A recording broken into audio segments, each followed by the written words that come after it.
presidential race. Joining us from Alaska, former vice presidential candidate Sarah Palin. Good evening, Governor. Hey, heady stuff we're talking about today, Greta, when you consider that the essence of America is liberty, and many of us believe that Obamacare essentially evaporates much of that essence.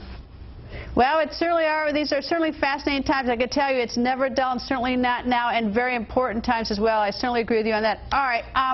I describe this as whatever way it goes, that have a blistering impact on the election. Maybe I'm overstating it, but let me give you a hypothetical. Let's say you're going to get both hypotheticals, so I'll give you one first. Let's say that the entire law is held constitutional by the end of June. How does that play into the general election, do you think?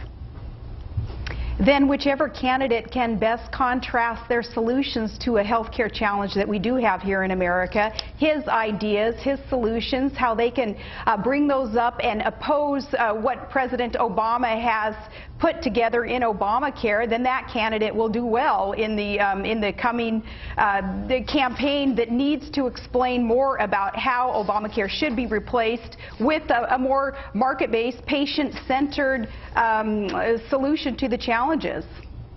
Well, you know, it's sort of interesting because if you look at the polls, the poll numbers, that Americans increasingly don't think that the mandate is constitutional. Now, the 9 justices, they get to decide. It doesn't matter what the rest of us think if it is or it isn't. But I'm thinking that, you know, if, let's say that it's declared that it's upheld the statute and President Obama is facing re-election in November and there's, you know, 60, 70%, whatever the number is, thinks that the mandate's wrong constitutionally. Does that help him, or is that irrelevant? Does that hurt him? I think that it hurts President Obama, and it helps the GOP that is explaining to the 70 or 72% of Americans who do not believe that the individual mandate especially is constitutional, nor is it fair, nor is it economic. I think that that helps the GOP candidates as we are trying to explain to America that there is a better way to address health care issues in America versus what Obamacare has done, and that is, again, erode that foundation of liberty and free choices, and it doesn't adversely affect the Commerce Clause within a Constitution, a different kind of solution than Obamacare. All right, let me give you the flip side. Let's say that by the end of June that the health care law is declared unconstitutional. Does that take the wind out of President Obama's sails as he goes into an election, or does that really fire up his base and want to sort of, you know, regroup and get him reelected and try again? Well, because the leftist media, which is the dominant media in our society today, because they protect President Obama, they will try to just dismiss the whole issue of it being deemed unconstitutional by the Supreme Court, if that's the way this ends up. And they'll try to just kind of divert attention from voters, and they'll move on to other issues. So it's very important that voters stay focused on the fact that if it is deemed unconstitutional, that President Obama, who claims to be some constitutional scholar, would try to cram down Americans' throat this idea that big centralized government would be able to usurp not only the will of the people, but constitutional enumerated limited powers of federal government. So the voters need to be very careful in watching what the media, the leftist media, will try to play them, no matter which way the ruling goes, Greta. All right, assume now a Romney-Obama, President Obama, Governor Romney matchup, and now you've got the situation where, let's say that it doesn't matter if it's constitutional or unconstitutional, but now you've got Governor Romney having to answer for the health care law in his state. In that matchup, how does Governor Romney not get rolled over by President Obama on this health care?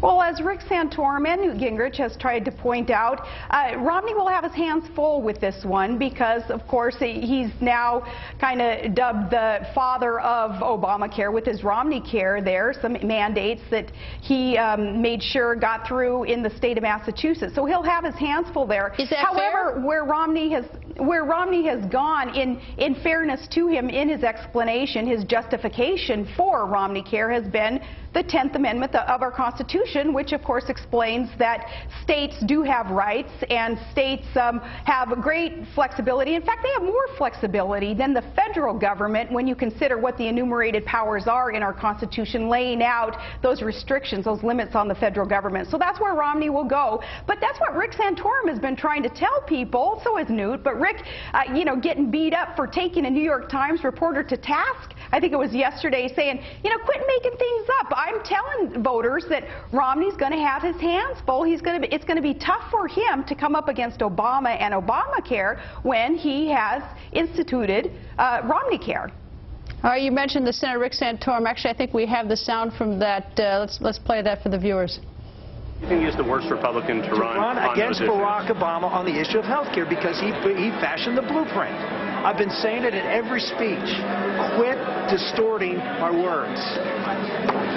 If I see it, it's bull. Well, I must admit, I just got an email a minute ago, a viewer complaining about Sean Hannity and the word the bull bleep, and I put it on Greta Wire. So anyway, I'll give you a shot at this. Your thought on Senator Rick Santorum's response? Yeah, Santorum's response to that liberal leftist in the tank for Obama press character really revealed some of Rick Santorum's character. And it was good, and it was strong, and it was about time, because he's saying enough is enough of the liberal media twisting a conservative's words, putting words in his mouth, taking things out of context, and even just making things up. So when I heard Rick Santorum's response, I was like, well, welcome to my world, Rick, and good on you. Don't retreat. You are saying enough is enough, and I was glad that he called out this reporter, and he and the other candidates, all of them, they need to do more of this, because believe me, the American people are tired of what that leftist media continues to do to conservatives. Do you think Senator Santorum has a shot for the nomination right now? I do, because I believe that anything is possible. I'm going to continue to say anybody but Obama. I am going to continue to say all four of the GOP candidates, they have strengths. They have a respect for our Constitution. They want to defend our republic.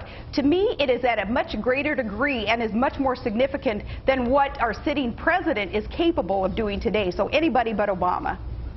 Governor, thank you. Thank you.